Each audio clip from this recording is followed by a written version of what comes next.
He doesn't develop them. Yeah. And I do that too, except that I am careful to make my statements annoying.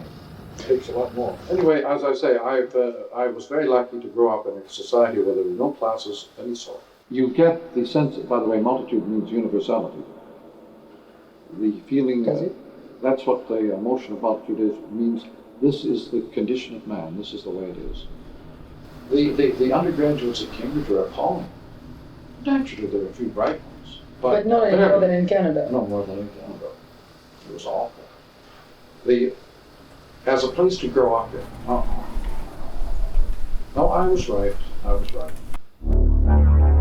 And this, he says, comes from using two actions, one against the other. I was very lucky to grow up in a society where there were no classes of any sort. Yeah. The two double action gives you the emotion of multitude. This is the way it is for everybody. That's what the emotion of multitude is. Feeling of universality, archetypal. My concern is conversation in which I make the discoveries. I make most of my discoveries while talking, not while writing. Well, for example, when I look up the word read and find that it means to guess, I couldn't bear to multi-locational art. Anything I've ever seen. That's fascinating.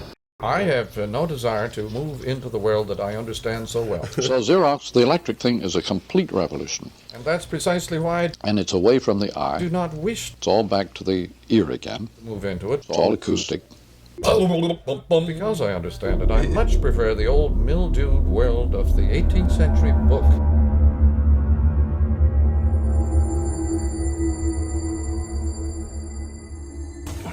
Social responsibility, instead of just a sort of a private subconscious, they are artists. Remember, an artist is primarily concerned with getting your attention. Whether he's a poet or a musician, his first wish and hope is to trap your attention. This is the first hope and wish of every advertiser. He's an artist, certainly, to that extent. He wants to shape your attention, to shape your sensibilities, to create an effect upon you. Whether you believe a word he says couldn't matter less to him. He is interested only in effects, and not in changing your opinions or thoughts about anything. And this is also true of a poet. Couldn't care less what you thought or felt about him or anything, as long as he gets his effect across. I had a rowboat on the Assiniboine and a sailboat on the Red River, and they were about half a mile apart.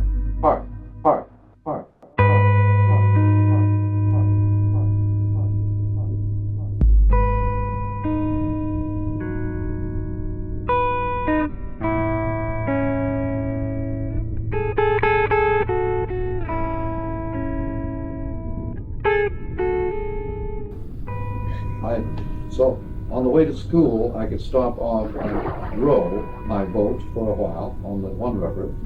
And when I went after school, after I finished delivering my papers, I could go down to the Red River and sail. And I did these things all the time. How old were you then?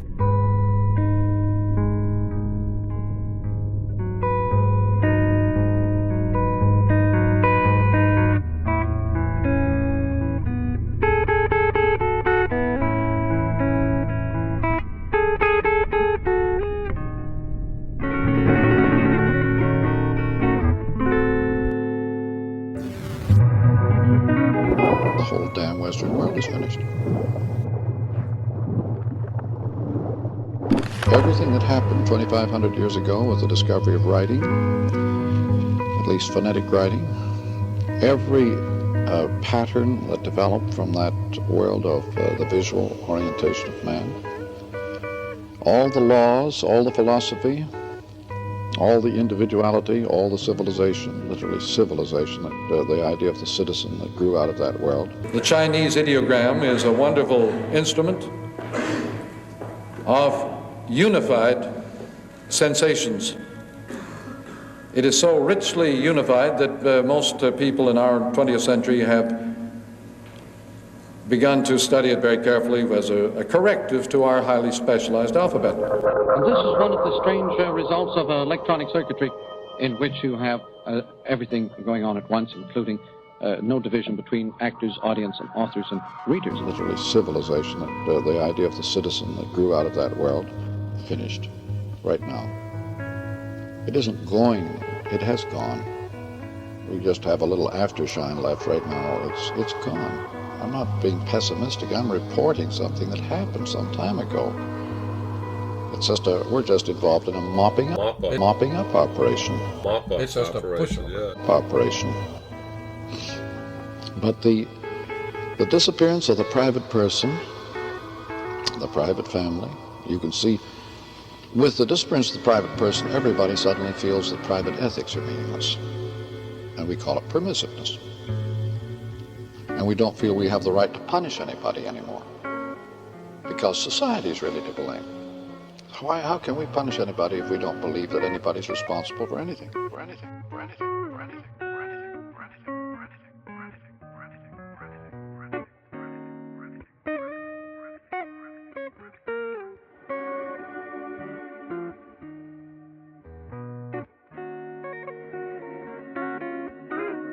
The Newfoundlander said, recognized around the world, I'm a rancher. but not at home. I have 40 acres in Newfoundland, and I grow a great variety of things there. And he said then in turn, what do you do? about happiness or about the childhood and so on. When I was a kid, I spent a lot of my time building boats. Oh, yeah? Yes, I was a carpenter. I thought I was an engineer, and I went into engineering. Yeah. Well, we started pre-engineering. He was in the second year of a 5-year course. These are little iconic juxtapositions, overlays. So I sat in 4 weekly seminars with him. There are always seminars in which the instructor never quite kept control of the Mcluhan's tendency to take command. It was very interesting. I'm delighted to have an opportunity to broach these subjects in a group like this. And I'm not wanting to take over the show. You go ahead. Oh, you weren't, nor were you accused of that. You know, maybe I can't ask you this thing then that I've thought of asking you.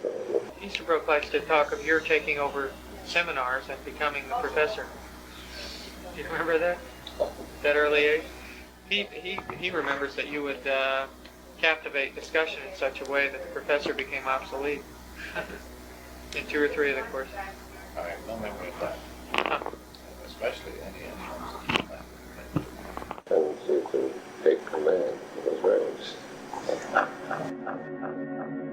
He'd done first year engineering, got a summertime job, juxtapositions, overlays. discovered literature. Pattern recognition. About happiness. Happiness to me is something I am not much interested in, I can tell you that.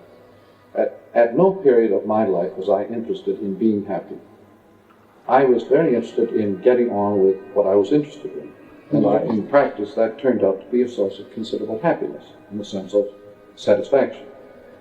When I was a kid, I spent a lot of my time building boats. He was actually a pretty handy guy. He built, for example, sailboats. I used to have the plans for one of them.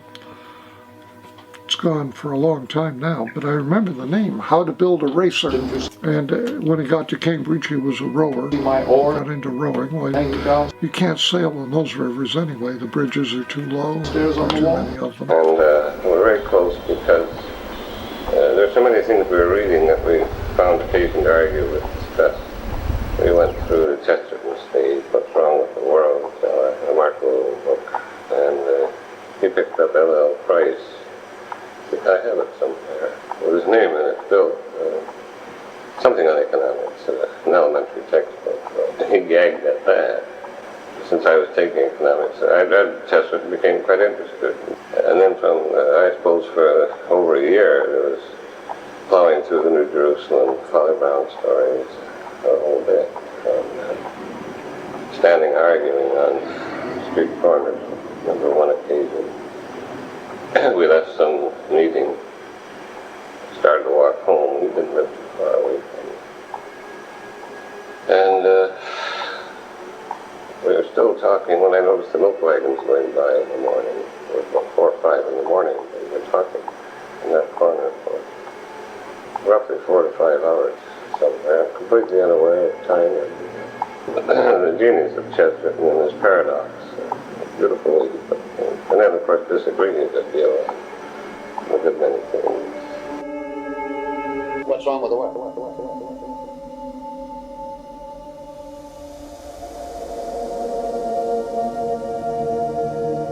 You see, I was studying the effects of the church in literature, in history, in society.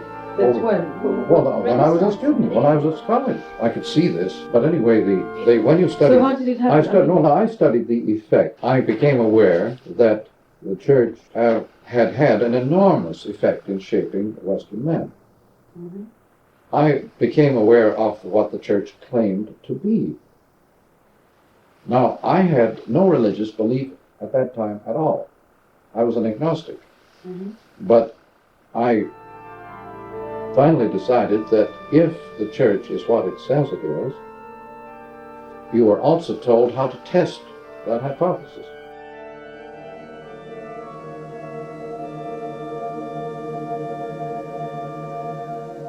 What's wrong with the work? Tom used to hook bottom coffee for 2 bits. Winnipeg, Texas. And the head builder says, you like this idea. And that was a real eye-opener. When you have a computer working on cards, it reveals interrelations among data in files and so on that become patterns, quite abstract. And that was a real eye-opener. All right, Simpson is a very important person.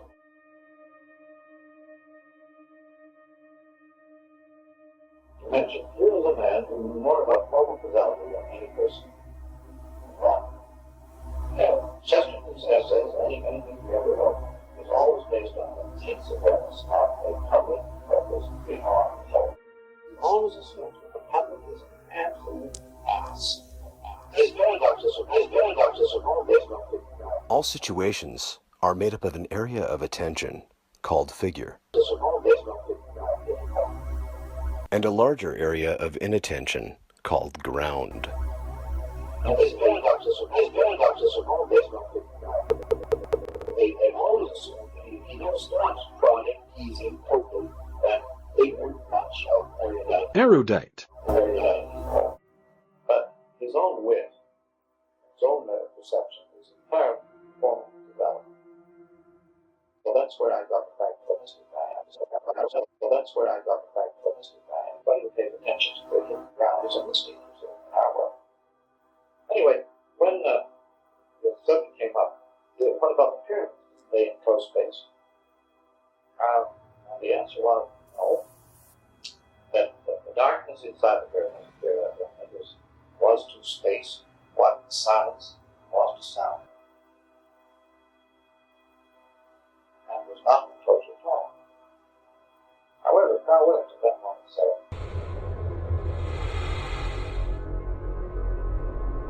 At this point, Carl Williams, the psychologist, objected that the spaces inside a pyramid, even though dark, could be considered as acoustic spaces, and he then mentioned the characteristic modes of acoustic space as a sphere whose center is everywhere and whose margins are nowhere. Yeah. In fact, the old Neoplatonic definition of God.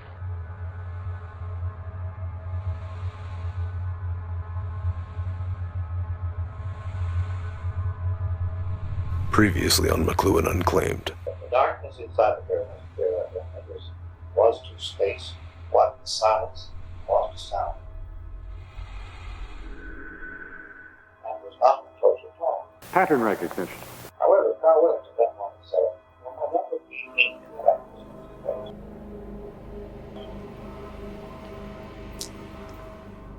I never heard the phrase or word in my life. All at once. I have never ceased to meditate. Showed you several simultaneous all at once.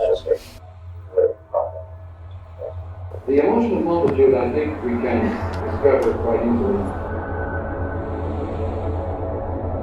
is engendered very much by acoustic resonance and interval, not by connection. And this is one of the strange results of electronic circuitry.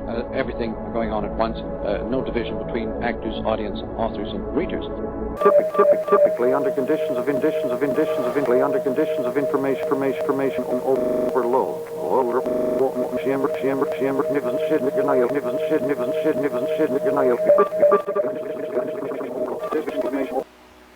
In your experience, because having been close to school friends and so on, and never to see them after, say, certainly not after the age of 16 or so, never to see them again. Strange experience. Didn't even look you up when you became famous and said, I need 500? Thank goodness, no.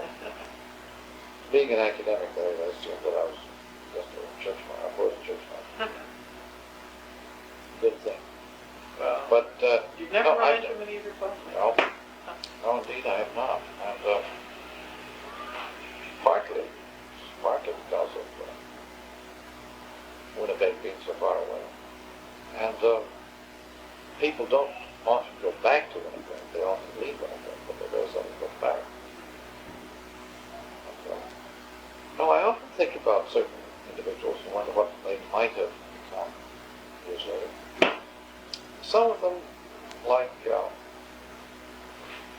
Bill Hawk, I think he became general manager of Eaton's. And there was Doc Guy, I think he became a judge. There was Alfred Tucker, I don't know what he became. Bill Ogilvy, Charlie Muntz, and so on. I cannot imagine what they ever became. And it would be very strange to run into any of them in their new roles and new situations. But this, never to have had the experience of meeting your own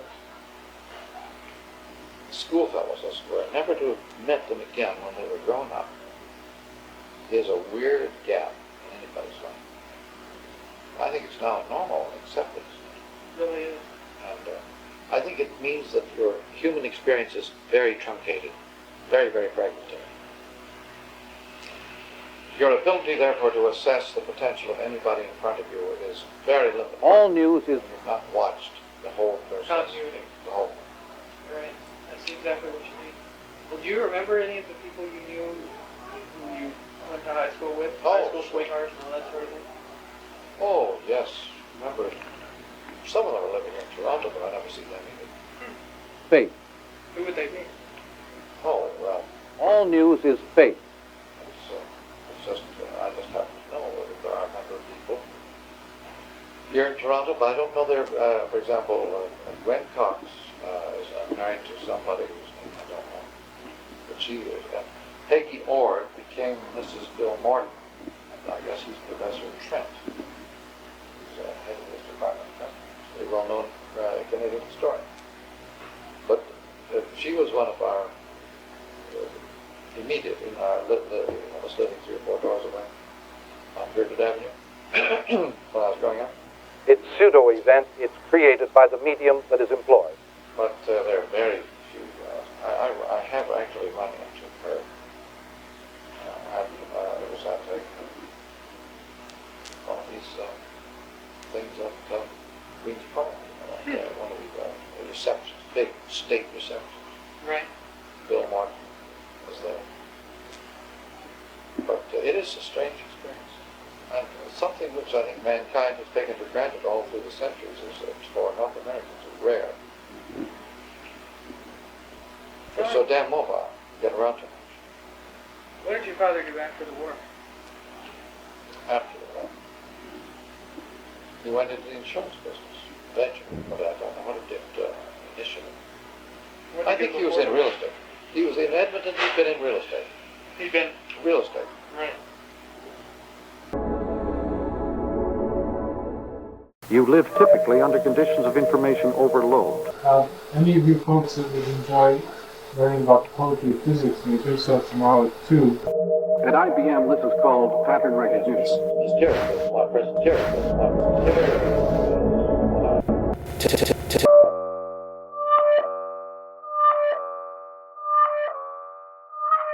That really becomes apparent with Carl Williams being the person that told them about acoustic space. No, that's what I was interested in. I mean, how many thoughts can you cram in your head? It isn't a question of how many thoughts. It's the fact is that when you confront the page at that speed, you apprehend it as a gestalt. Now, that I can understand. And that is a kind of figure ground, and that is depth. And it is a sort of iconology, it is a kind of sculptural approach to the page. But the page ceases to be lineal at speed, by the way. No, I can see that. Yes, it ceases to be lineal, and you begin to take it as a gestalt. But 27 hours in certain circles, you know, glorious reputation, with 3 guys from Winnipeg. These are all buddies. That's right. But not just. The Exploration School, Then, Now, and Next. And here you are reading a book, you've got the damn thing in your hands. Don't lose consciousness. Yeah. That's manipulative. Don't lose consciousness. Yeah. That's manipulative. However, Carl Williams, that one,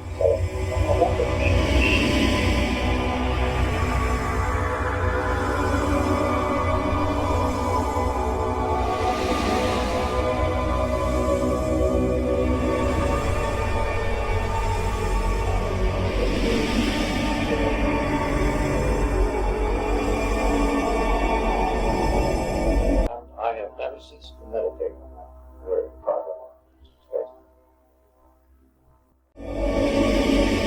And then I think Marshall was getting together a little group.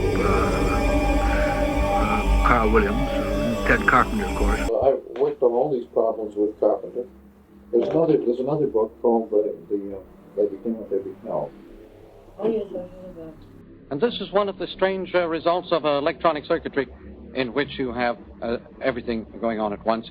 Writers, that their task as writers would be from now on the etiolation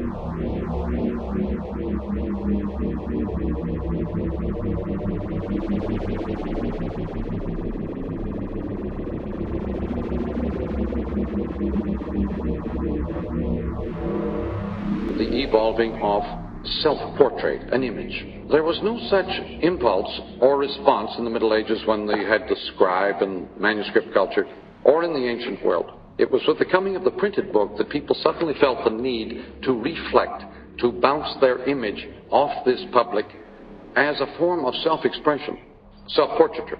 Self-portraiture was a very special response to the printed word and was never felt as a need or a response for the manuscript form of culture. Now, Xerox has brought a kind of revolution into the publishing world. Xerox is the application of electric circuitry to a world which had formerly been merely mechanical and fragmented. The Xerox enables, or xerography enables the reader to become publisher. Ted Carpenter, of course, the main one. And Tom Easterbrook, this was the group. We got a grant from Ford Foundation. They heard some comments at bottom from American sources. I have never ceased to meditate. So that was a very great moment. Discovery of space, as opposed to other forms of space. I'd like to call myself a UFO. An unidentified flying object. It means like the word.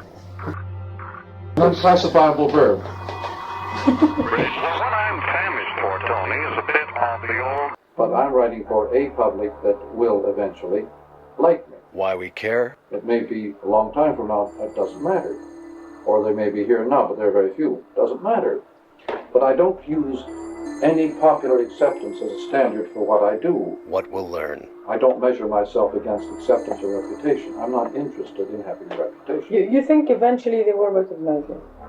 My approach has to be used if anybody wants to get hold of anything. Who we'll meet, why we care. It's the only possible way of coming to grips with your time. Not me. Would actually have to say that what we'll learn. Their eyes have been opened and their ears opened by the way in which Mcluhan wrote. I consider Marshall Mcluhan one of the great masters of my college years. Lewis, who did the prototype of the magazine and is behind the founding of it, thought of Marshall Mcluhan as the person who most defined the culture that we were moving into. Though it seems that many people are talking about it, that he alone had some insights to it long ago before it was ever very real. And the first issue of the magazine, as well as the prototype, had quotes of Marshall Mcluhan that seemed to us to have been written just yesterday. So he became... He was a professor, a very learned man who suddenly was caught in the public spotlight, and then was seen everywhere. Suddenly he was in this magazine and that magazine. He was taken up by journalists. People would call him up and ask him questions on all kinds of topics, from the simple to the abstruse and so on. And we haven't had anyone like that, before me, since Mcluhan. The old Blarney, Killarney, the minstrel boy to the war is gone, all that sort of crap. It's a long way from Tipperary, it's a long way home. Mr. Soprano, I'm Michael Mcluhan from the U.S. Marshal Service, here to reattach your electronic bracelet.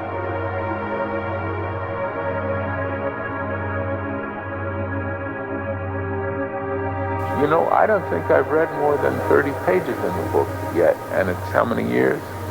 Because I find I can take a paragraph of his and explore it for 10 years. They give you the important jobs, huh? Excuse me, your name's really Mcluhan? Right. So that makes you Marshall Mcluhan.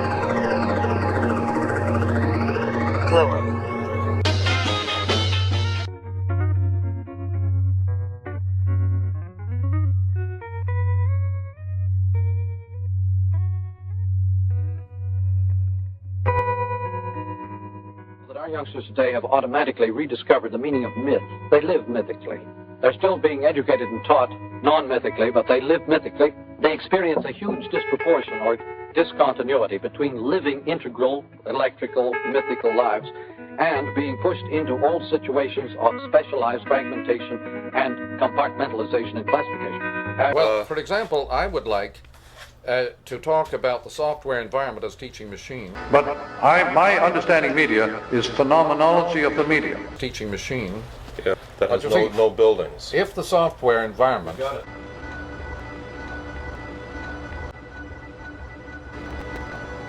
If you don't know, that's one of Professor Mcluhan's early books, Understanding Media, sort of the classic that... It's not that early. My gosh, this is another example of that narrow attention span. It's after a lot of literary criticism, after The Mechanical Bride. Oh no. Bride is 51. No, the Understanding Media is 64. 1964. No, I said it's after. Oh, it's after. Oh yeah, I thought. Which is Sputnik. Because it seems to me that any phrase, in order to have any vogue at all, must correspond to some reality. And the word beatnik, derived from Sputnik, at least a conscious smirk or grimace in the Russian direction. A few years ago, attracted a great deal of consideration. You were asking what I've been up to. I've been working on the history of Menippean satire. And history of who? Menippean. That is, I mentioned it earlier, apropos the Dostoevsky book, Bakhtin. Menippean satire includes Lucian, the dialogues of Lucian. It includes the Petronius, the world of funny stories, including the 1001 Nights. Satellites and all circuitry, whatever. These are all Menippean satires. The nature of the material lends itself to each Menippean satire. By the way, all of my work is satire. Menippean satire means just using the everyday world as a satire on itself. Oh, sweet weed in a river am I. That's what Menippean satire means. Fry uses the term, but he never explains what it means. So where did Menippean come from? Menippeus was a Roman satirist Tom Lehrer.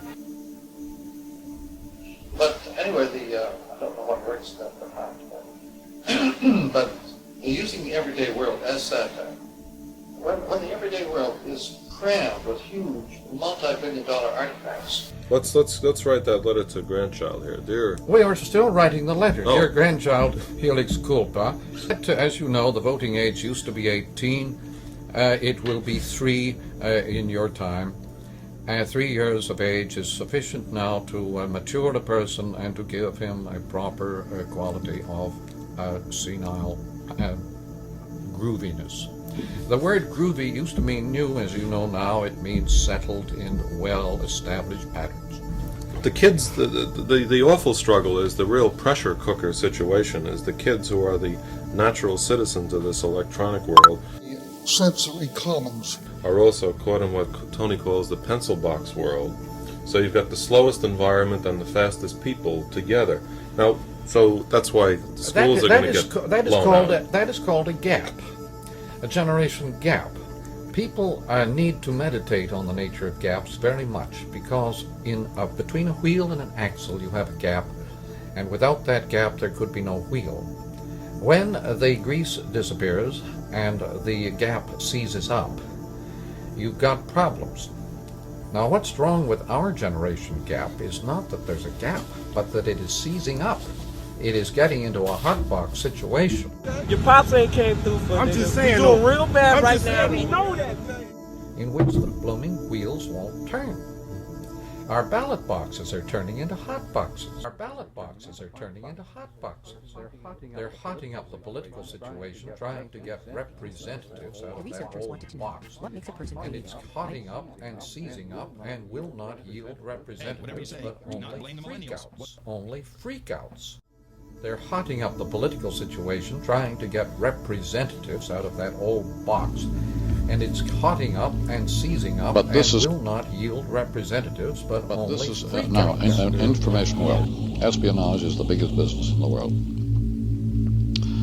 No stockbroker can run his business without espionage. No banker can run his business without espionage. Nombre, huh? Nombre? Every developer has to have espionage. Nombre? No. Every fashion monger has to have espionage about what's coming. No. That's one of Joyce's The whole damn world is run by espionage today. Popular points in his I'm studying the patterns and the effects of these speed-ups. great work. Who gave you that number? Since most of the effects are subliminal, A name is a number. very few people know about them. When you've been labeled, you have been You can have access to any information in the world, anywhere in the world. numbered. Numbered. Nombre. I was a network administrator for the NSA. Prior to that, I was an analyst, and before that, I ran tech support for Microsoft Word. Early to that, I worked in various capacities at a KFC in Topeka, and before that, I babysat for my little sister for several summers. They know everything. I saw a database where they were collecting everyone's pants sizes. They know exactly how many almonds that each one of us has eaten. They keep track of when you use your friend's password to HBO Go without their consent, and watch the last couple episodes of Game of Thrones to find out what happened with that guy's penis, because that was a jarring moment. This is the paradox. There's no longer any such thing as secrecy. That's what the joke about the Watergate affair. What Watergate was the big triggers. Never mentioned in the press. Never mentioned in the press. Never mentioned in the press. The new criticism has brought about a total revolution in reading habits. We now read in depth. I.A. Richards used to say at Cambridge, A small poem, a small 8 or 10 line poem, was quite enough for him for a week's intense study and reading. He couldn't read 2 poems in 1 week. And this sort of depth reading and depth analysis and depth consideration of all situations, cultural as well as individual, psychic as well as economic, this multi-leveled awareness, multi-sensuous awareness of all situations is, I think, directly involved in the TV image with its tactile values. But this example you give from Cambridge precedes TV, though. Oh yes, because just as Cézanne and Seurat and Rouault all discovered the relevance, the new relevance of tactile values, as opposed to conspicuous pictorial values, they discovered these things 60 years ago, 70 years ago. And now this is becoming generally available to all the public. The whole public gets conditioned to that sort of thing. The popular technology now reinforces this older aesthetic revolution, yes. Carry on. Well, I think I need a breath. You need a breath and a cup of tea, perhaps? One thing I know, and I think other people know, is that when a politician goes on TV, he has to have charisma, or he's dead. And some people, charisma means looking like a lot of other people, like Cronkite. If you reassure people by resembling a lot of other people they know and approve of, you have charisma. But if you don't have a resemblance to a lot of other people who are socially acceptable, then you had better stay out of politics. Now, or you are just automatically eased out. What Howard gave us the game triggers, and never mentioned in the press, apropos of the Watergate affair. We are now standing at the most famous, or should I say infamous, gate in the world. Traitor's Gate. The gate was originally known as the Watergate. But how amazing that a Hartman building in Washington should have been called that, and that it should in turn have been applied to Nixon. The secret agents who are just destroying each other in public because they got fouled up over policies. You see, one's international, one's domestic. And the huge clash in these policies that cut down the budget almost to nothing just enraged these guys. The whole blooming world has become about the size of a little village, 1,000 people or so, where everybody knows everything about everybody. And will not yield representatives, but only freakouts. And they come on down through the Boccaccio to Cameron. They come down through our Western world in various forms, including Don Quixote I mentioned. The world of, well, it's like the Marx Brothers. It's a world of crazy adventures. Circuitry, whatever, is already there as a total information environment. Right. It is a teaching machine. Sure. However, what it's teaching is in total conflict with everything else that is being preached by hardware. Right. Total conflict with hardware programming. As you push the young out of their electronic environment into the educational establishment, they experience this strange dichotomy, this strange split, which creates what Paul Goodman calls growing up absurd. I had a chat with him the other day, and he was not too happy about having explained to him. He preferred the myth to the explanation. Marshall McLuhan. That's right. He's a freaking joke.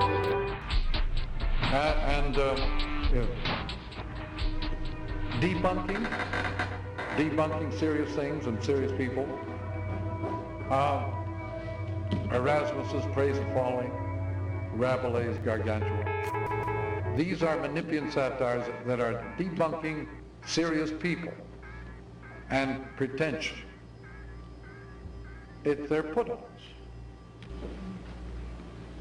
Otherwise, you're merely poisoning their psyches. I would like his type of style because it's not really authoritative, and it's not like, it's not abstract, it's not too abstract, but it's like very, it's compressed, but not abstract, and so that kind of like suited me, because I kind of like creative writers more than just like really dry philosophy. Nothing to do with the program. Nothing to do with the program. I keep saying that because, you know, you got to dig that he's talking about the form of the thing and what that's doing to us. Shall we take a short break? So I spent a good deal of my youth building boats.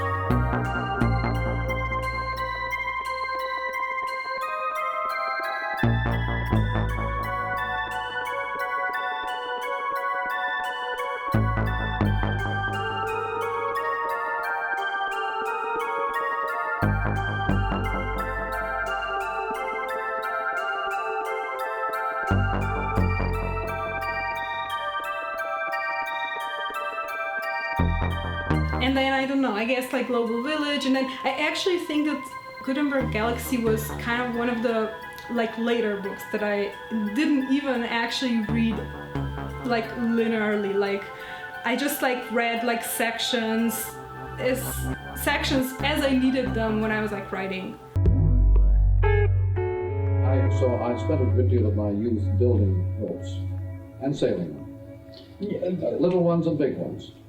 And all sizes. What, on the Winnipeg Lake? I had two. There were, on my street, when I grew up, there was a river at each end of the street. They went back to the boat. They stayed with, I remember it was the house number was 314 Roosevelt.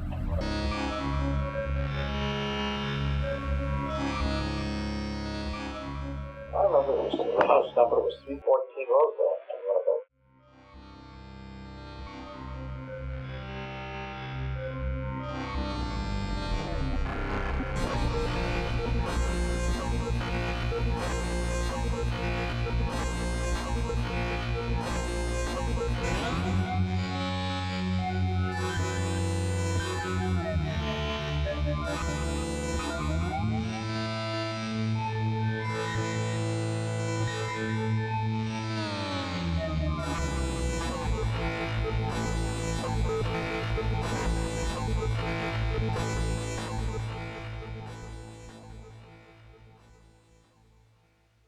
Winnipeg, you moved in Thompson?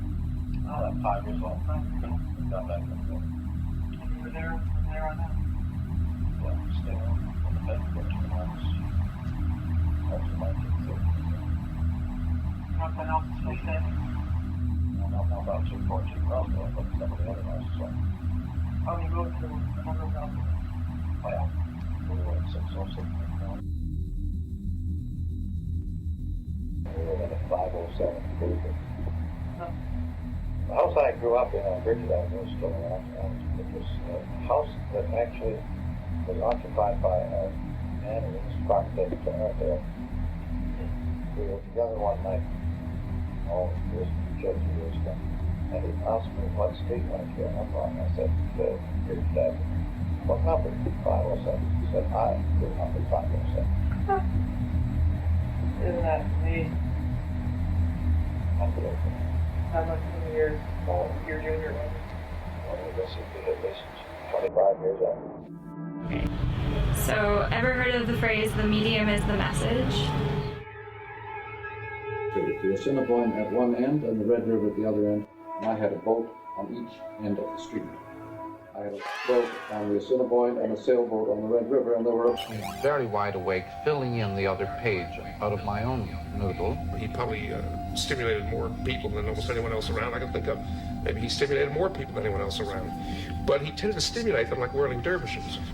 I used to be furious at him sometimes because I simply, you confused as much as he elucidated. I can't bear to reread anything I have ever written, or I couldn't bear to rehear anything I've ever said. That is, I might have to bear it, but it wouldn't be fun.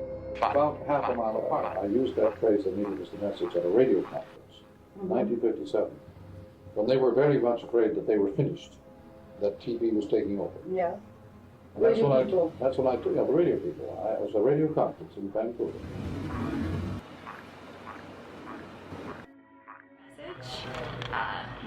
not heard of that phrase. This area that we're in, what do you call it mostly? I would mostly call this Osborne Village. Okay. Yeah. Ever heard of the phrase the global village? Yes, yes.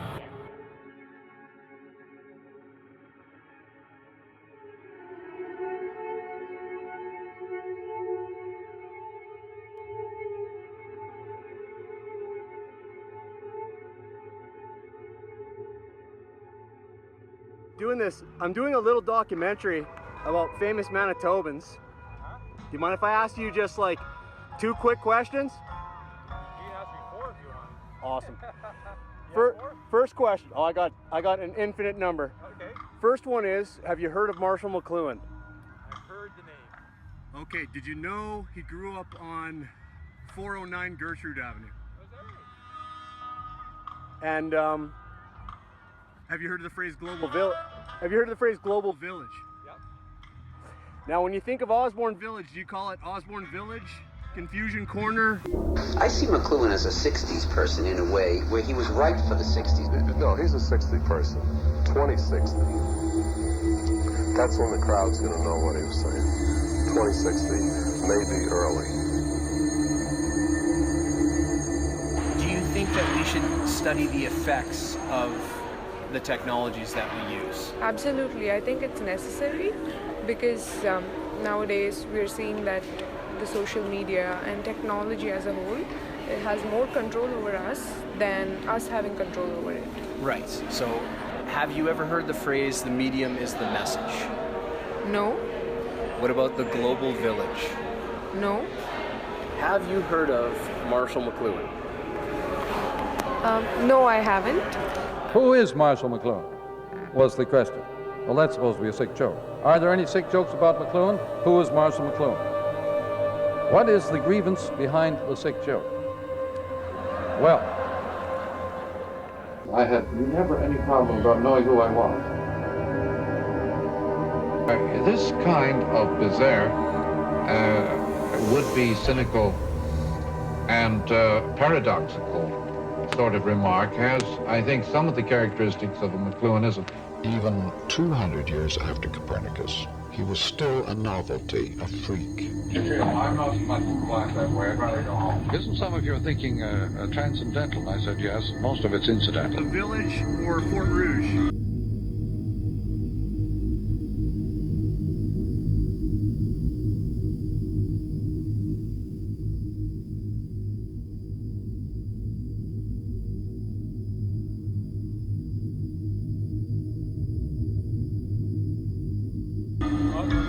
Okay. Well, how about the medium is the message? Hey, so please join in. We're answering a question about this guy. Marshall McLuhan. The guy that hall's named after. No. The medium is the message.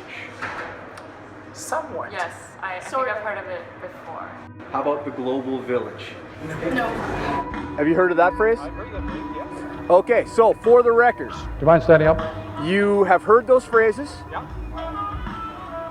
But you did not necessarily know Well, I mentioned who said them. telegraph, miming the telephone long before the telephone was On the way to school, I could stop off and invented. row my boat for a while on the one river. And when I went after school, after I finished delivering my papers, I could go down to the Red River and sail. And I did. So you grew up on 507 Gertrude. Okay. Close. Went to Gladstone. Okay, so you say that Gladstone was at Confusion Corner. I've seen an aerial photograph of it. It's where Confusion Corner streets now all intersect at one point. In the earlier incarnation of Gladstone School, was all the streets went around this island of land, and on that island of land was an elementary school. So kids from any direction approaching it would have to cross many lanes of really busy streets. I have this connection between Confusion Corner and McLuhan in his...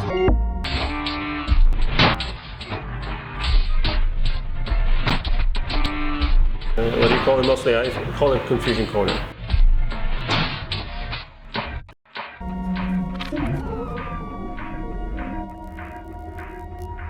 Have a reason. Okay, so you say that Gladstone was at Confusion Corner. I've seen it. In fact, My brother, come grade 6, he failed. was an only Mother, though, child. because she herself was a graduate teacher. My mother's cultural aspirations. She went to Cambridge University. She was a graduate there. Appealed to the school and the principal that he be given the opportunity of trying for grade 7. And in grade 7, he met with a teacher from England who, teaching English, caught his imagination and roused his curiosity.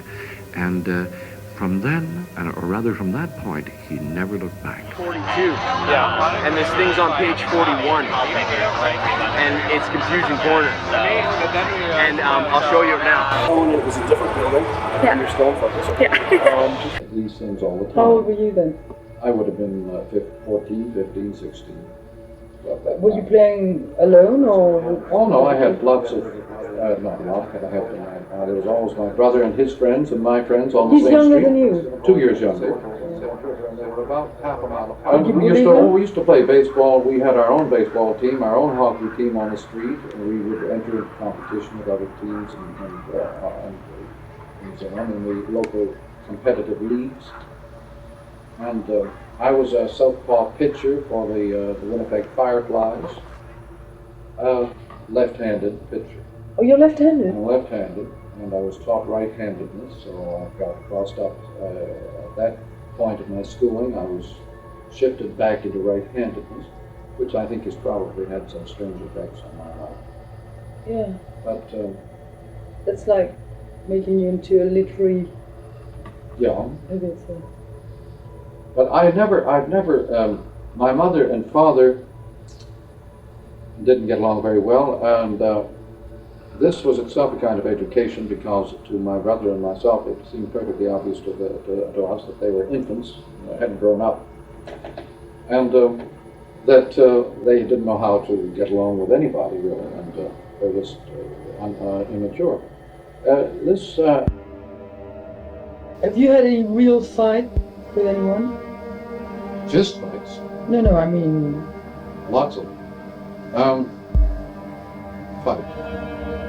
Like something really... I have infuriated so many people and alienated so many people that my colleagues, everybody, didn't much care about the rest.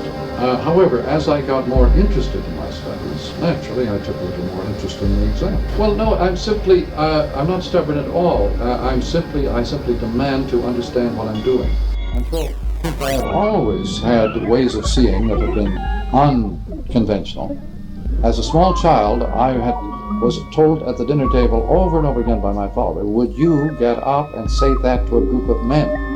Of course, because you said things like yes, that. because unconventional things.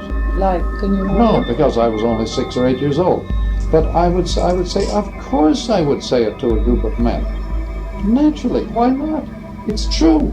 But from childhood, I was in that position of outraging my own father. Your own environment. My own environment. Grammar comes with writing, not before writing. So what we call grammar is entirely a written form imposed on an oral form. Oral people don't have a written form imposed on it. Look, this guy doesn't know what I'm talking about. He doesn't, I mean, he doesn't know what I'm talking mentions about. this and he refers to his book. His book? To his book for counter evidence. Okay. Well, maybe we can dig out the book. Why should we? Because he just doesn't know what I'm talking about. And, he thinks I don't know what I'm talking about. He doesn't know what I'm talking about. I know, this is literally, you see, it's like children can't make grammatical errors. In child talk, you don't have grammar. That is small children. Yeah. A child can't make a grammatical error. You can make a grammatical error after you've been to school. But when you're 3 years old, you cannot make a grammatical error. It's not possible. Because you don't know what the rules are. You don't have any you're not working at that level.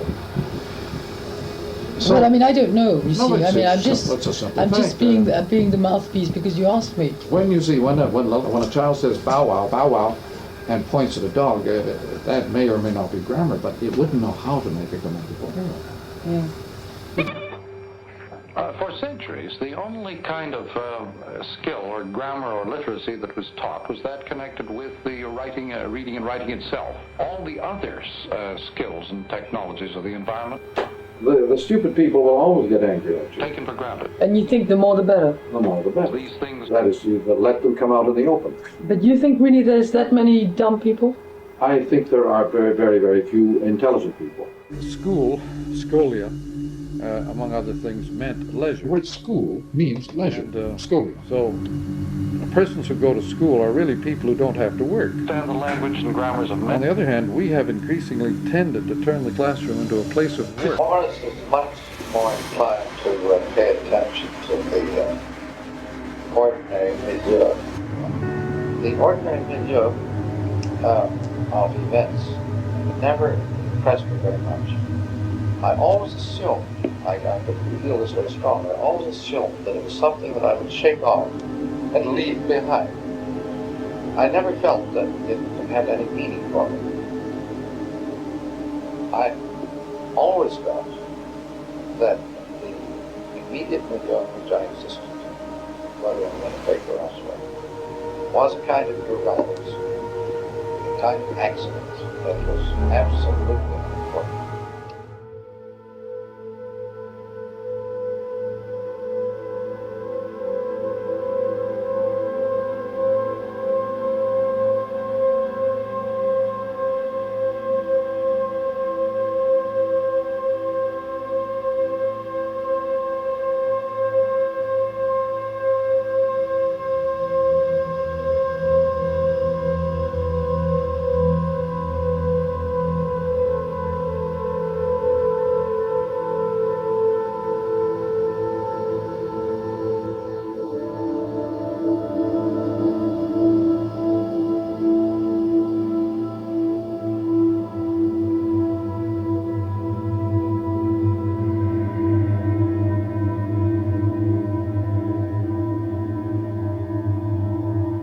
She carried the burden of the family, and she didn't care much for her father.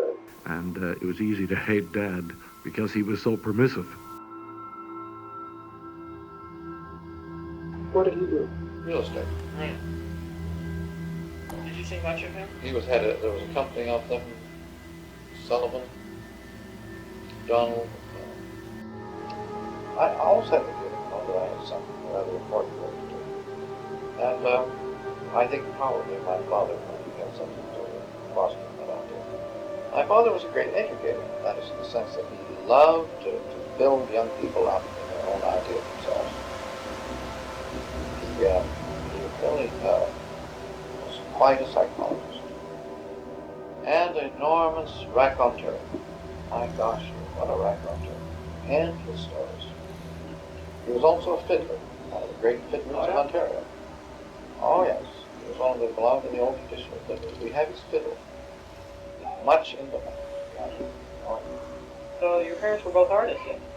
Well, my mother was not, well, she played for the organ piano. But in a modest degree, she read music. She had my brother and myself musically educated as far as we wanted to be. Did you learn instruments? Just in my case, just the piano. My left-handedness had something to do with making a poor subject for musical training. My brother was a just a handful. You're left-handed? I'm left-handed. And was taught right-handed, which is not entirely an advantage of him. But my brother is a gifted musician, whereas music didn't come easy to me. My mother was a very gifted actress and performer. Your mother was an eccentric, wasn't she? No, she not eccentric in the ordinary sense. She was a very public figure. But she put on scenes of Shakespeare. Was constantly reciting Browning, Tennyson, Shakespeare around the house, preparing me for the stage all the time. She was an elocutionist, again trained out of Boston by Alice Leone Mitchell from the Emerson School of Eloquence in Boston. Hello. And tea and so on. They were part of the big New England company. Oh, watch it, my blooming back. So what do you want? But I've been in an audience of, I guess 1,000, where she held me out on the whole floor for like 2 to 3 hours. You'd see her afterwards, she wouldn't be tired. And I'd say, how do you do it? Well, she says, if you know how to use your voice, you wouldn't be tired of it. She was a big one-woman theater, Trans-Canada. She gave annual concerts across Canada. She was a play director as well, and a great Shakespearean. But she could put on whole scenes from Shakespeare, playing all the parts. She must have been quite an extraordinary She woman. was a professional elocutionist and dramatist. Yeah. What was your relationship with her? Oh, well, she always took an interest in my studies, and she was a very literary lady. And she used to, give recitations of all the poets you ever heard of. Oh, well, wasn't she disappointed when you took up engineering? Wasn't she disappointed when you took up engineering? I don't think so. Because my idea of taking up engineering was so I could have enough money to become literary. I never dreamed you could make any money by being literary. So I deliberately went into engineering to make enough money to live on. Yeah. So that I could do what I wanted to do, namely read. Buy books. And your father was a businessman? He was an insurance salesman and a real estate man, totally uninterested in business, and very, very interested in conversation from morning to night. Well, presumably he sold insurance. Insurance salesman. But he was more interested in talking philosophy with people. He was to sell insurance. He was sort of Irish. I think he was Irish extract, and a wonderful fellow. Before your birth? No. Today, the ordinary child of 3 or 4 knows more about the world than Methuselah ever knew. He's been around the planet over and over. His son Eric.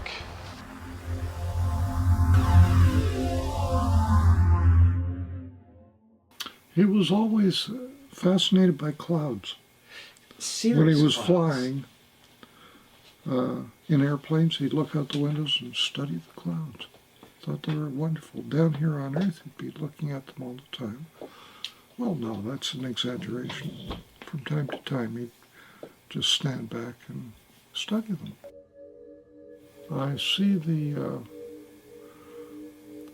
tone here, and the feeling is very much informed by his reading.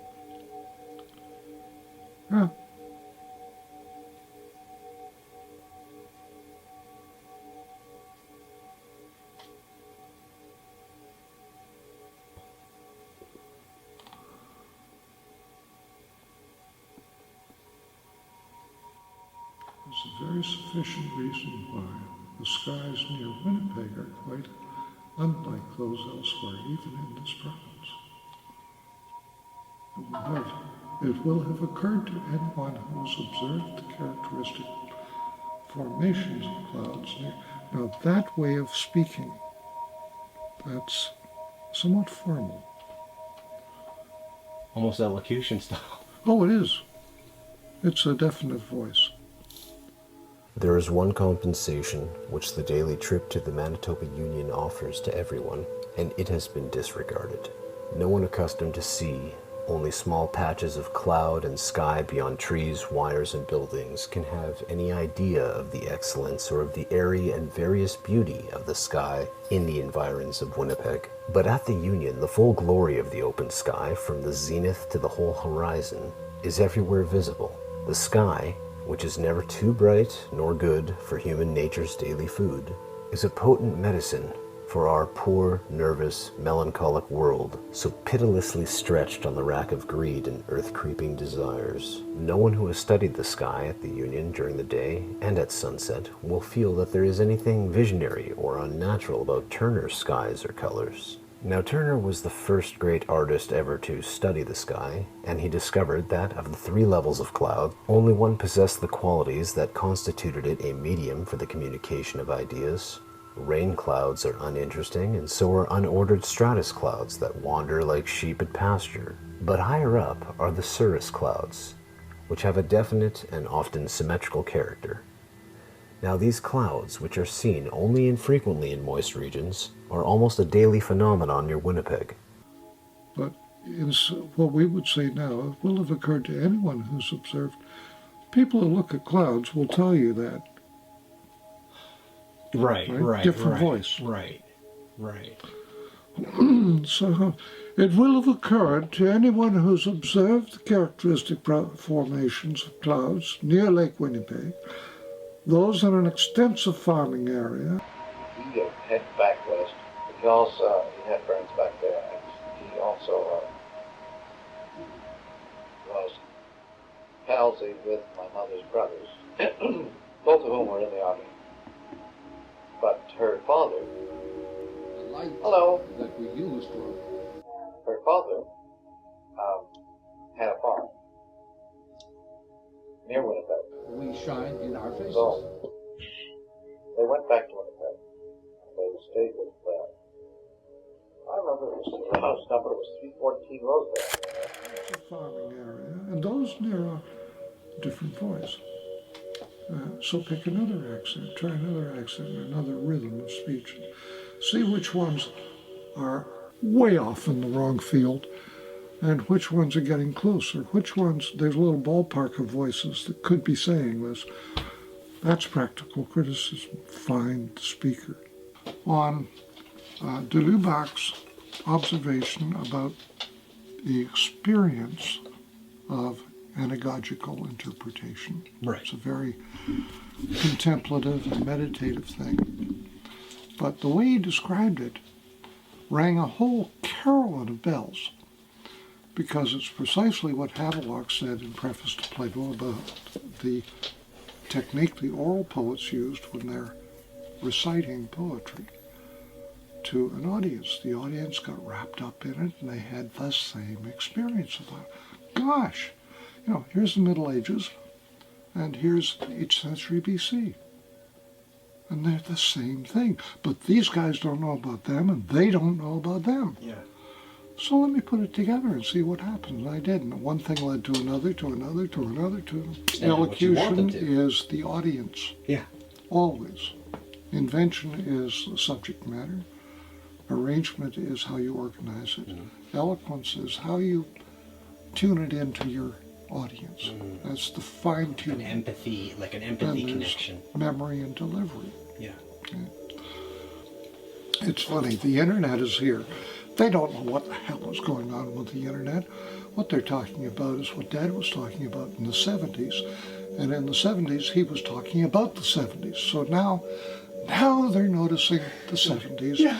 You are known to the bureaucracy by your data bank. They know all about you. They know more about any one of us than we will ever know, because it's all like on that page. It's all there, everything about us. It's like the book in the heavens, recording angels and all that. We've got recording people right here now with us. You're one of them. Yeah, except that I just wrote my things after I've done the I've not kept the date of my discussion with Sarah. Well, now that I think is not smart. I think it'd be invaluable to have. Well, yeah, except that I think it's an indiscretion. Also, it's my fear of. Now, what about Sarah? Did he insist that you describe it? Absolutely not. He probably thinks that I've kept it. But I just, I will have, but I think. I think really that there's a kind of duty to preserve some such tapes, not all, but some, because that living record is absolutely invaluable. Now they're noticing the 70s, and they're calling it now. That's always the great thing. When you're on a pursuit of something, you find other things. Yeah, that's how I wrote that book on the sensus communis. The sensus communis, that is, it's a Latin term for common sense. The common sense.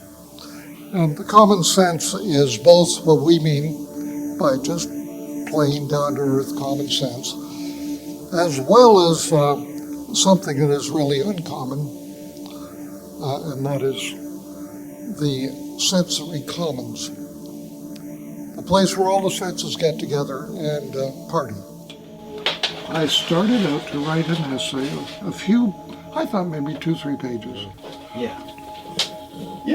That's what happened. It's such ridiculous. Okay, I gotta go. Okay, I'm sorry. Well, you know, the entire wake is contained in the echo of one sentence, isn't it? Yes. It starts with "River run past Even Adams," which is the middle of a sentence, and ends with the rest of the sentence. In other words, we're blinded by our own which knowledge. is the beginning of that. What prevents us from penetrating the world of ignorance is our knowledge. Yeah. We turn the light into our face and say, I cannot see a thing. It speaks of the keys to given. Now,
University, right?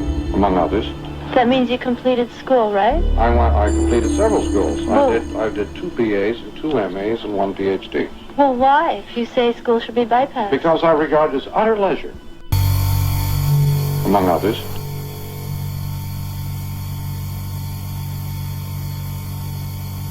This was the Broadway campus of the University of Manitoba in Winnipeg. Today, no one of the citizens is aware that this is the origin of the Winnipeg School of Communication. Among its members, Samuel, Don, Ichi, Hayakawa, Irving, Goffman, William Ormond, Mitchell, Rupert Clendon Lodge, Horace Noel Fieldhouse, Henry Wilkes Wright, and these 3 guys, Thomas Easterbrook, David Carlton Williams, and Herbert Marshall Mcluhan. For 4 of the 5 years Mcluhan attended the University of Manitoba, he would walk over the Osborne Street Bridge to attend classes taught by Lodge, Fieldhouse, Wright, and others at the downtown Broadway campus, currently invisible.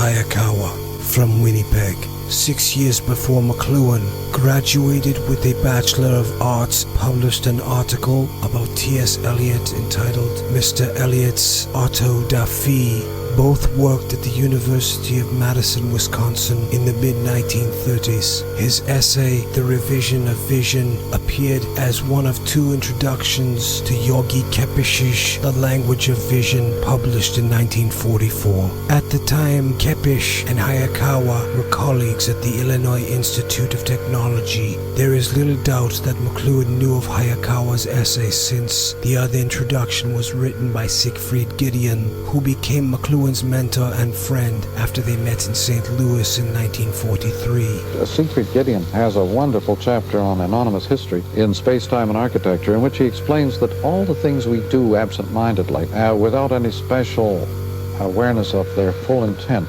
these are the things that create environments that, in effect, are anonymous history of our own inner lives. But just as we record the history of our inner lives on our faces,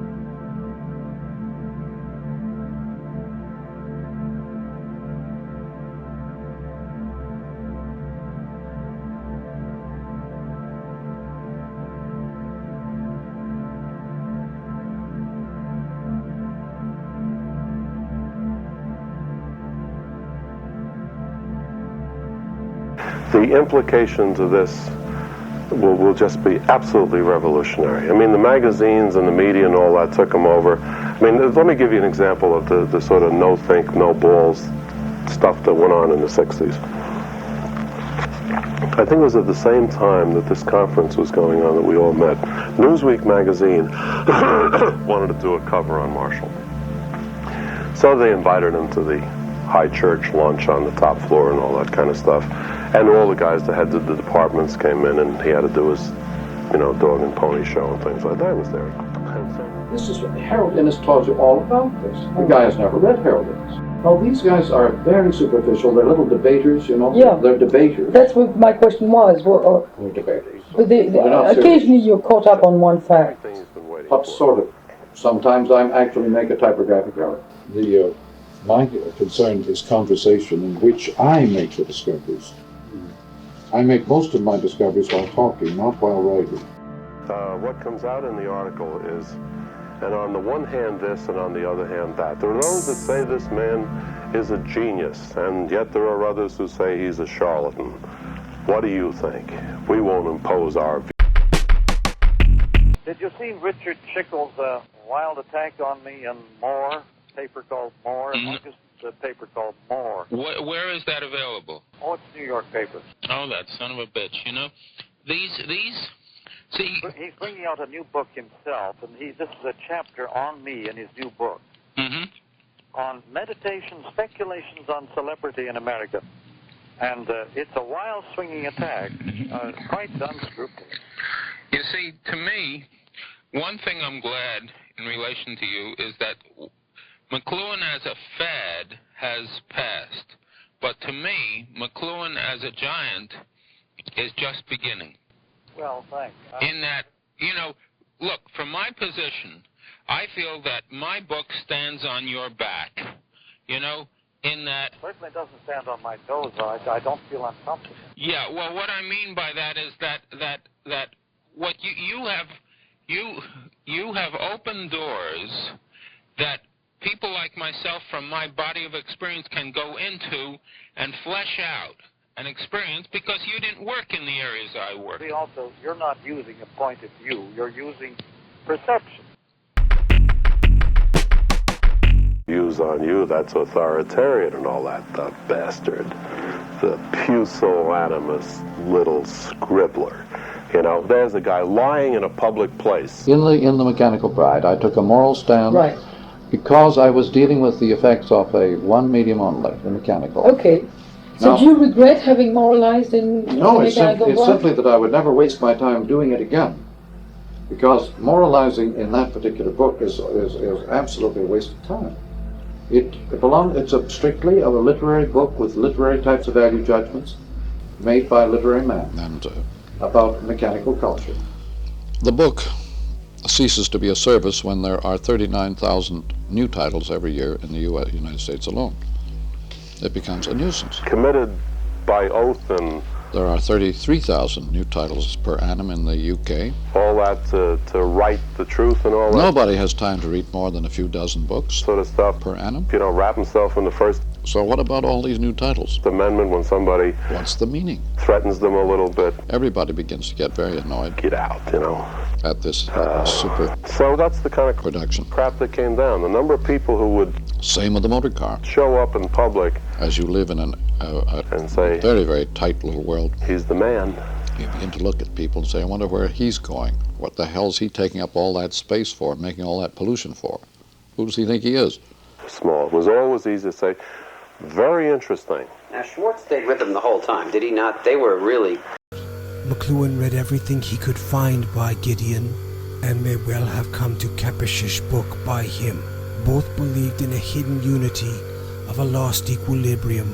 Gideon's forward to space, time, and architecture. In spite of seeming confusion, there is nevertheless a true, if hidden, unity. A secret synthesis in our present civilization. To point out why this synthesis has not become a conscious and active reality has become one of my chief aims. Here's McLuhan in a letter to Harold Innis in 1951. There is a real, living unity in our time, as in any other, but it lies submerged under a superficial hubbub of sensation. In 1938, Hayakawa founded and edited for decades, etc., a journal for general semantics. He then served as president of San Francisco State University, and then as United States Senator from California from 1977 to 1983. This is too damn much to talk about. Yeah. We'll have to get together. Marshall, I'll have your stuff soon. I spoke to the gentleman at KLH, and he's sending it down here, and I'll let you know when it gets here, and we'll get it to you. Well, let me off the hook for the moment. And, okay. Blessings. So long. Then when I went after school, after I finished delivering my papers, I could go down to the Red River and sail. Irving Goffman has been called the most influential sociologist of the 20th century. He was born in Manville, Alberta in 1922, went to high school in Winnipeg, and took his first years of undergraduate study at U of M. Now Manville, Alberta, with its mostly rural population in the early 20th century, barely reaching into the hundreds, was the place where in 1907 Mcluhan's grandfather James Mcluhan came west to homestead with his family, including Mcluhan's father Herbert. The point is, we've had a Marxist rumor, and we've had a Freudian rumor. I mean, we've had people who are conversant with Marx without ever having read Marx, and people who really understand the whole Freudian thing without having read Freud. I mean, and I think that McLuhan's contribution is that. That is, McLuhan is the best describer of the environment. I think that we have. But that's an awful lot of people. Mcluhan, born in Edmonton in 1911, may well have been conceived in Manville before his parents, newly married, moved to the provincial capital in late 1910. The chances of two such influential scholars, along with a future Lord Mayor of London, being associated in the same decade with a remote unincorporated hamlet on the prairies are slim to vanishing. That both Mcluhan and Goffman should then have gone from there to high school and university in Winnipeg is, of course, even more unlikely. William Ormond Mitchell. W.O. Mitchell was at the University of Manitoba a couple years behind Mcluhan.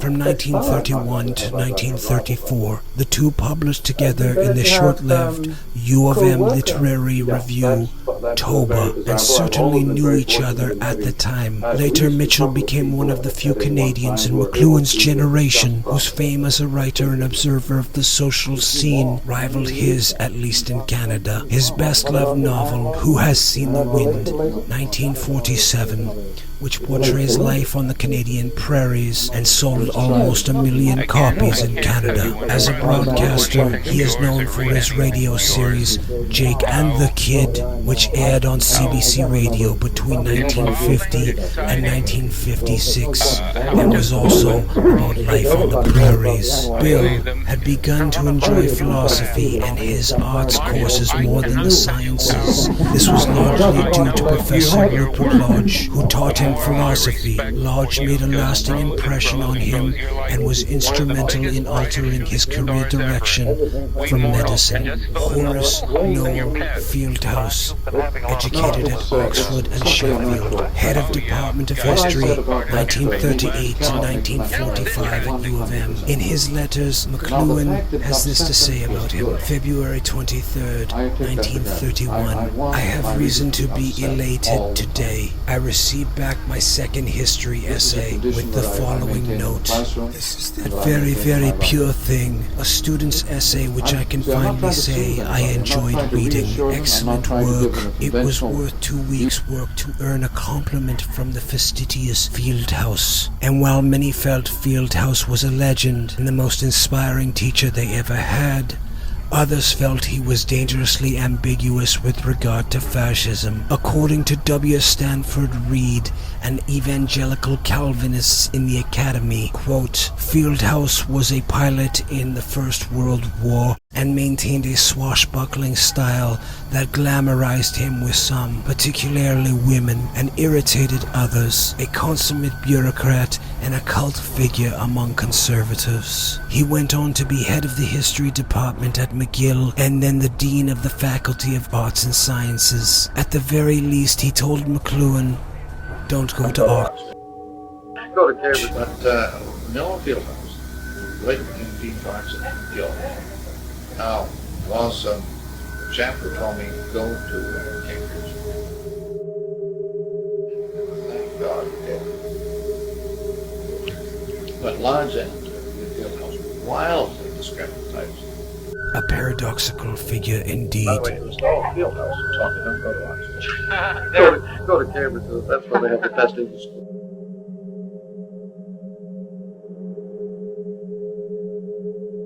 And the best for last, Henry Wilkes Wright, a man who may have subliminally influenced McLuhan more than any other professor in the young man's life.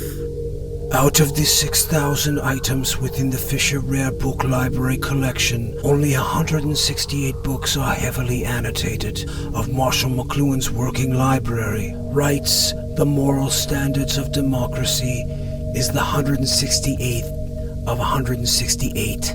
Here is a quote from the 1925 book. In modern society, association by direct personal contact has been supplemented and, so far as social organization is concerned, has largely been replaced by impersonal association and indirect contact.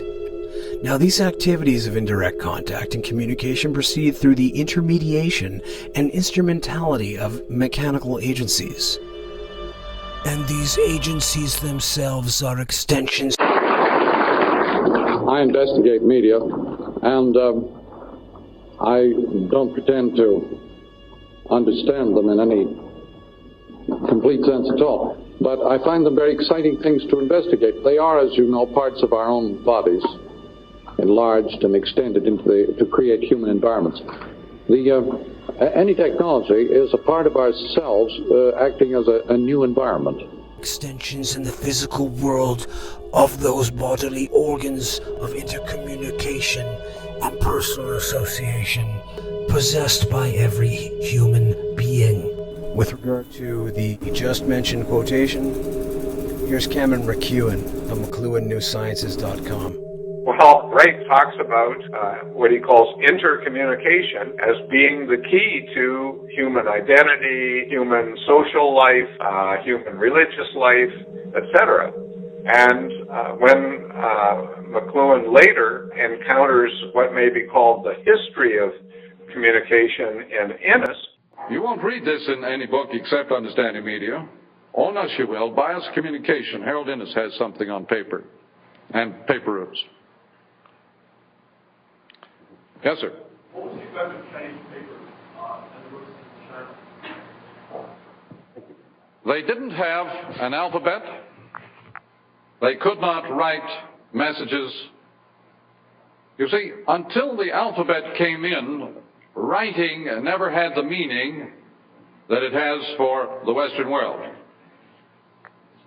Chinese and Japanese writing and all other forms of writing create only little pockets of culture.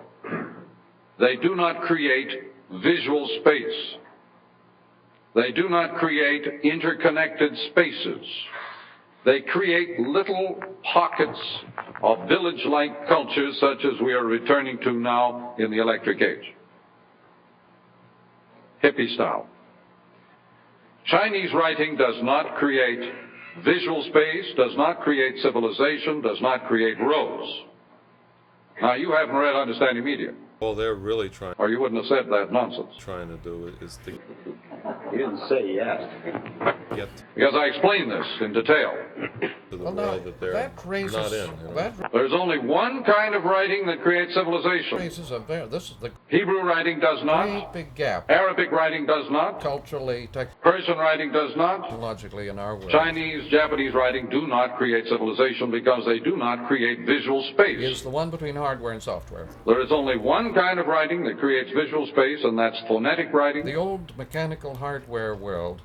And it was invented 2,500 years ago by the Greeks, and they invented civilization. At the same time, they invented the phonetic alphabet and Euclidean geometry. 19th century. We no longer live in an age of phonetic alphabet or of Euclidean geometry. This visual space is finished. May I speak on that? There's a rather interesting assembly line.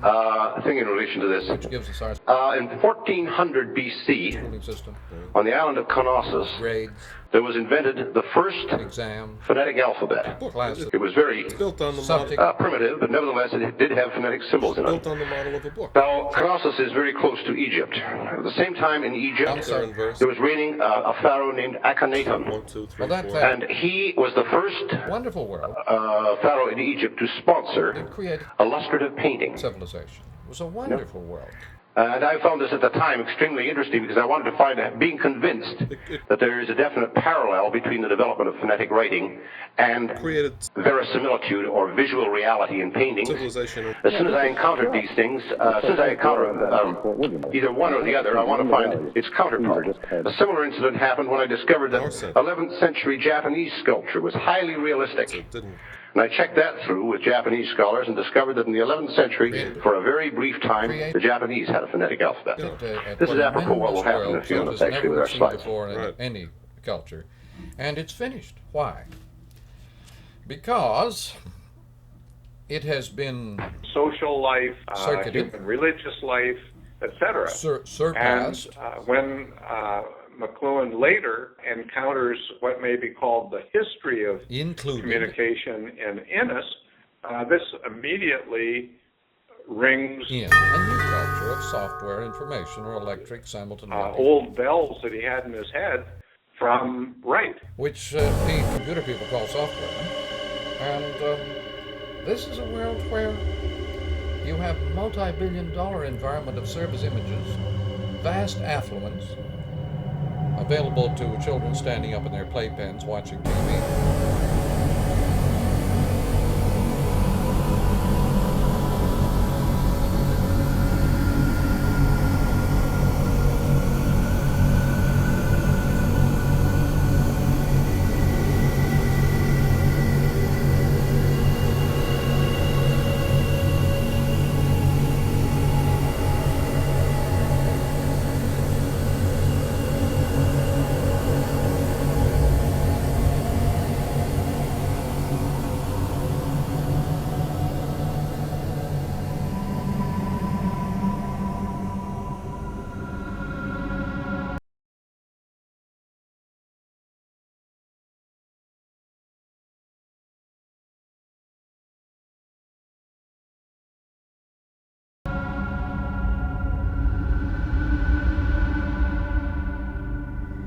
In fact, Finnegan's Wake is the greatest guide to the media, 1939. Guide to the media ever devised on this planet, and is a tremendous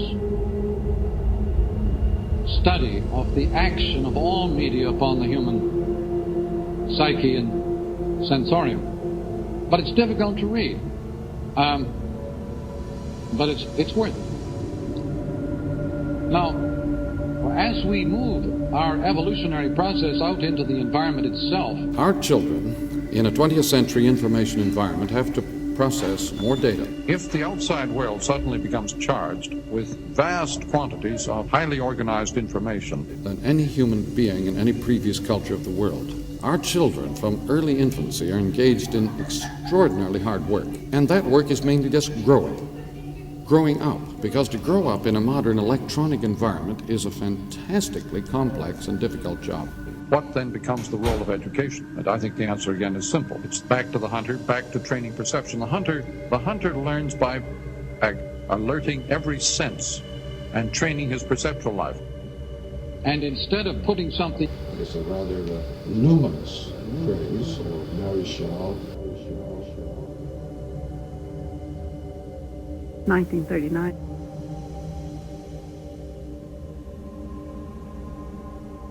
The New York painters for the past 30 years have been painting aesthetic theories. They have not been painting things. But then he didn't make the further observation that the aesthetic theories have become things, words. And so the word is that which primitive man paints. Primitive man is not interested in objects in the outer world because there is no outer world for the primitive man. And so he paints words, which are to him things, and he says, if stone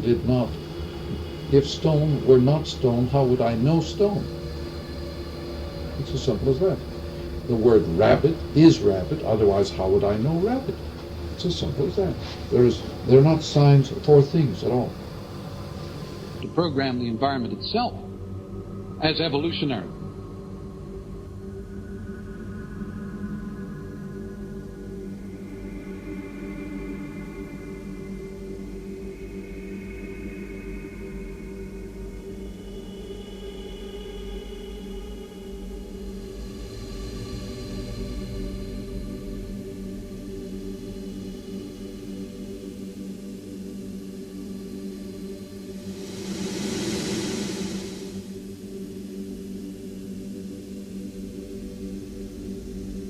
What did it obsolesce then, the moonshot? Green cheese.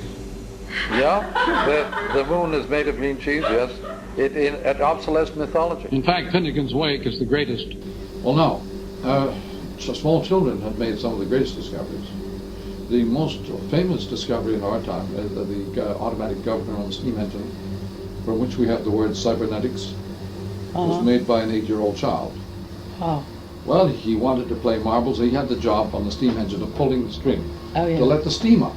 Yeah. And he tied it to the wheel so that he could go and play marbles. So that the wheel would take it off each time. Yeah. Now this is a small child, from which we have the word cybernetics. Now, the point is that the big discoveries are not difficult unless you're blinded by what you already know. Mm-hmm. Now, the inventor of the steam engine could not have made that discovery. He would have known from the way he built the engine that cyberspace, the notional environment in which communication over the computer networks occurs. that would not work. For some reason. Yes, he'd know too much about the steam engine. See, so that wouldn't work. Anyhow, the point is that in any public. Well, you do occasionally find things by deduction, though. Oh yes, but not big things, but little minor things. Now, the point is that there's always one man in a million for whom any problem is obvious. Read. Read. Read.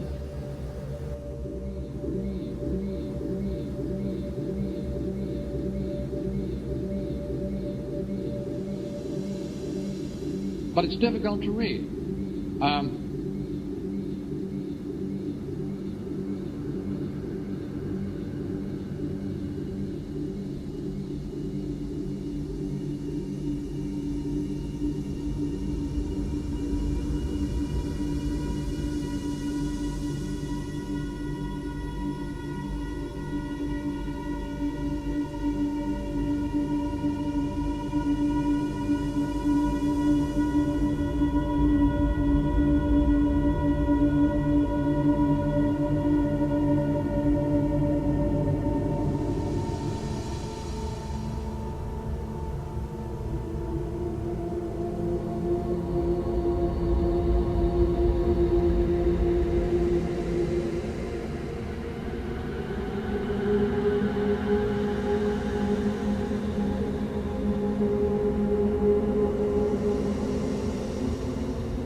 The amount of work that our children have to do in just looking and being in their environment is fantastic. Exhausting. We're moving into the age of paid entertainment. We already have forms of it. Well, I'm going to wind up right away. Let me say, though, it's a simple equation. The more successful any business or any operation, the more invisible it is to itself. Father John Culkin, a friend of ours in New York here, has a way of putting this matter. He says, we don't know who discovered water, but we're pretty sure it wasn't a fish. Tony, what's on the tapes here is the real Marshall McLuhan. We can throw away the books because we don't need them. all that's in the best of what's in the books is in this room. And unquestionably, Tony and I will sit down in the next couple of days and talk about taking what's in this room and making it available again, so that the next time Marshall McLuhan appears as the new comet on the horizon, all the pieces will be in place and all the stuff will have been hacked away that would slow down the meteor, you know.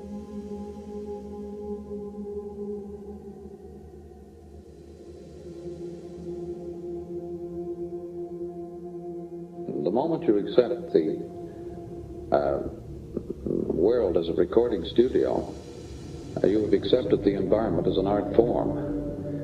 This is only possible when you have another electronic environment of information that goes totally around the globe itself, enclosing the globe, as it were, in a net of electric information that turns the globe, the habitat, what had previously been the human environment, now becomes the content of an electric man-made environment. And we then suddenly become tremendously self-conscious of all sounds and effects of that environment as if it were a work of art. And a rose is a rose is a rose is a rose. She's doing that tomato can trick of just repeating the same word until you suddenly realize it is not a semantic entity, but an acoustic, linguistic entity. This is the moment of pop art. It's one thing to put a tomato can in the Guggenheim as a stunt, but as an artistic gesture, it is really a way of a gesture. It's really a way of saying that the environment of man has now become an art form. Ever since Hegel, all they have been telling you is this, that behind every situation, there's another situation that peeps through. And that peeping through is phenomenology. And I call it simply the medium is the message, or the figure in the ground. The ground comes through the figure, or the figure comes through the ground. It can be both ways. But it's that process of light through that is phenomenology. It's again and again, you come back to the fact that Kant and Hegel have had such a profound influence on European mind that if you don't start with them, you never get on into the other thing. I find Kant and Hegel painful and barren and sterile. Non-stop verbal monsters. The absolute verbal diarrhea of those people has covered Europe a mile deep with ordure. I think it's an absolute disaster for Europe, those people. And we're very lucky the pragmatism of the English tradition would have nothing to do with Kant and Hegel. Now, when you think of the thousands of books that have been written without even getting close to saying that, why are they motivated to conceal their credentials? I've discovered this in most of the highbrow activities of our world. The jealous guarding of the sacred territory, the specialty. But there is no specialty that is not quite easily understood in quite simple terms. If you know enough, you can translate it into very simple terms.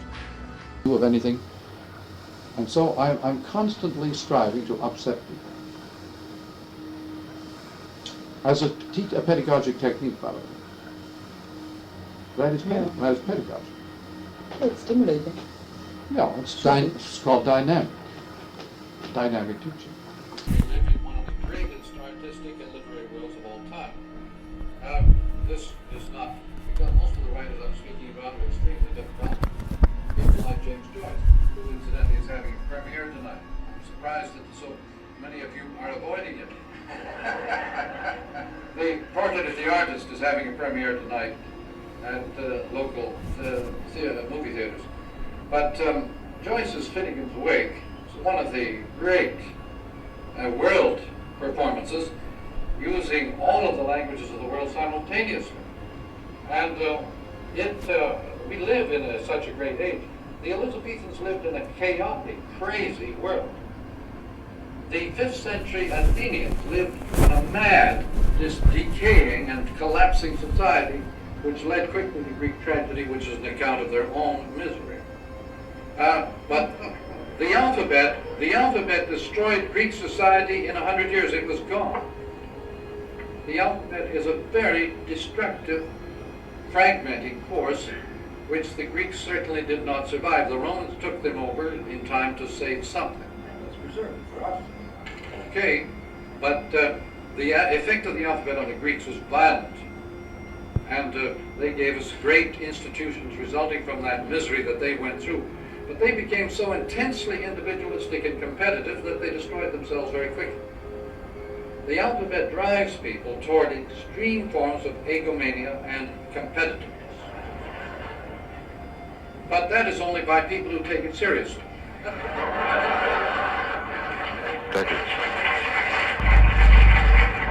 There are very, very few people who are serious about letters or about alphabetic. I'm glad I got to hear it. It was on Spinoza and the multi-level exegesis. The child of the future is a rather terrifying thought. It makes even science fiction look rather tame. What is in effect happening is a kind of extension not only of the learning process, but of consciousness itself into the outer environment, so that the child of the future is likely to be able to program consciousness with the same ease with which we have previously programmed curricula. But I can't be terrified by such prospects, really, because these are also extensions of man.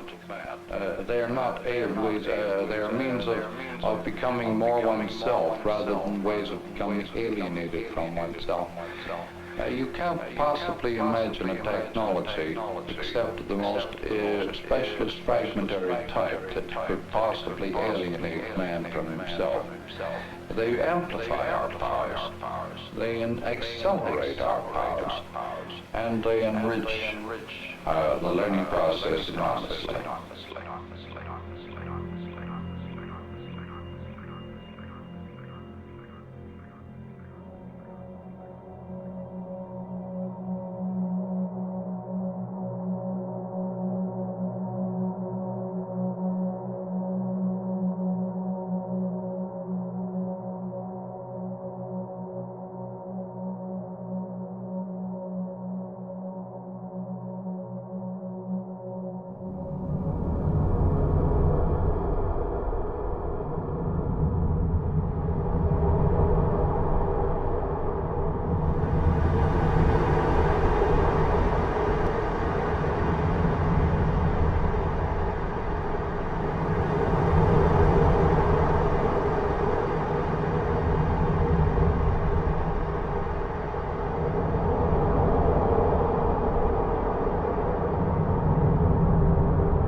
when you have a computer working on cards, it reveals interrelations among data in files and so on that become patterns, quite abstract. This is, Harold Innis tells you all about this. The guy has never read Harold Innis. No, these guys are very superficial. They're little debaters, you know. Yeah. They're debaters. That's what my question was. They're debaters. But not occasionally you're caught up on one fact. What sort of? Again, Well, I never a serious. Sometimes I actually make a typographic error. This is, Harold Innis tells you all about this. The guy has never read Harold Innis. No, these guys are very superficial. They're little debaters, you know. Yeah. They're debaters. That's what my question was. They're debaters. But not occasionally you're caught up on one fact. What sort of? Again, Well, I never a serious. Sometimes I actually make a typographic error.